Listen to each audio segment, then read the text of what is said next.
Now let's look at a more efficient way to create classes for iDoceo. What I've done here is opened Microsoft Excel and created a spreadsheet for my class. The reason this is a handy way to do it is because most school offices will already have this information in an Excel spreadsheet. So you can request that from your school office or your administrators. Just make sure that in the top row you've edited the document to have your headers.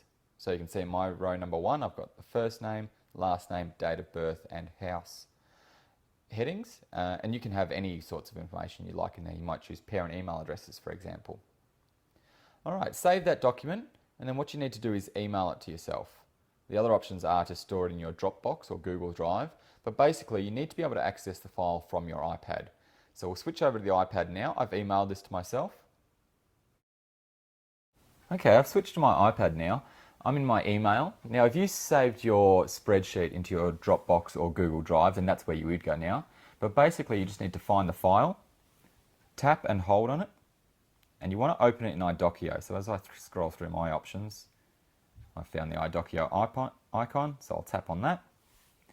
It will automatically switch to iDoceo and open the import dialog. Now, the import wizard is the first one on the list, and that's what we're going to use. So tap on that. And this is going to ask me a series of questions to help import the data from the spreadsheet into a new class in iDoceo. So the first one's just asking me to select which row of my spreadsheet contains the headers. It's selected the first one already, which is correct for my spreadsheet, so I'll click continue. Next, it's asking about the names. So my spreadsheet headings are down the left-hand side. On the right-hand side is what iDoceo is going to label them as. So for me, first name is name. My last name column, I want that to be a last name in iDoceo. And the other columns you can see there don't relate to the name, so I'll just continue from there. Next, it's asking about personal data. So my next heading on the left-hand side was DOB for date of birth, so I'll tap on that. And then just let iDoceo know what sort of information is stored in that column.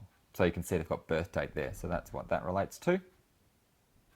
Next one on my spreadsheet was house, so I'll tap on that and just let iDoceo know that that's going to be their group as far as iDoceo is concerned. Tap continue. Gradebook data. Now if I had some assessment data already stored in a spreadsheet, this is where I would select that data.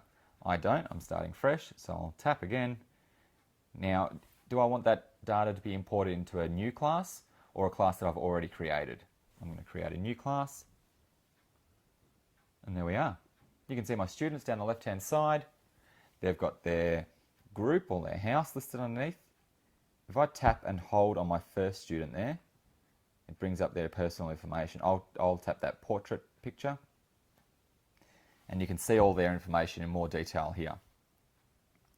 I can obviously add to it. If you had parents' emails or student emails, that would allow you to automatically send bulk emails out to your class or their parents with assessment data, reminders, whatever you choose.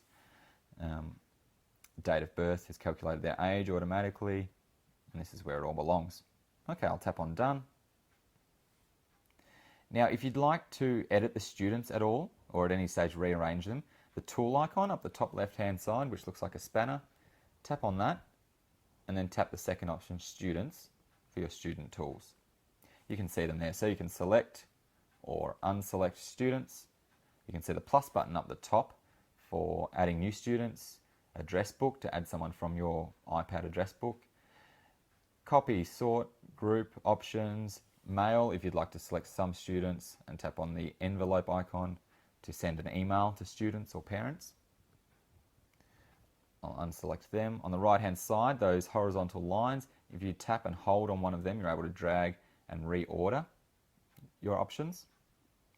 Down the bottom, of course, you can see the delete button if you've selected a student to delete, the hide button next to it if you've selected a student to hide or unhide, and all will select all students.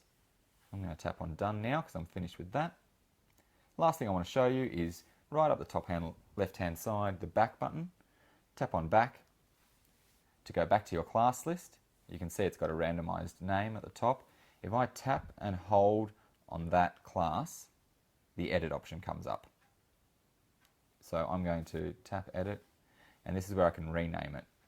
So let's just call it test class. It's been imported, and we're just going to pop the year in there. Let's put a fictional year in and tap done. Now, that's importing a class.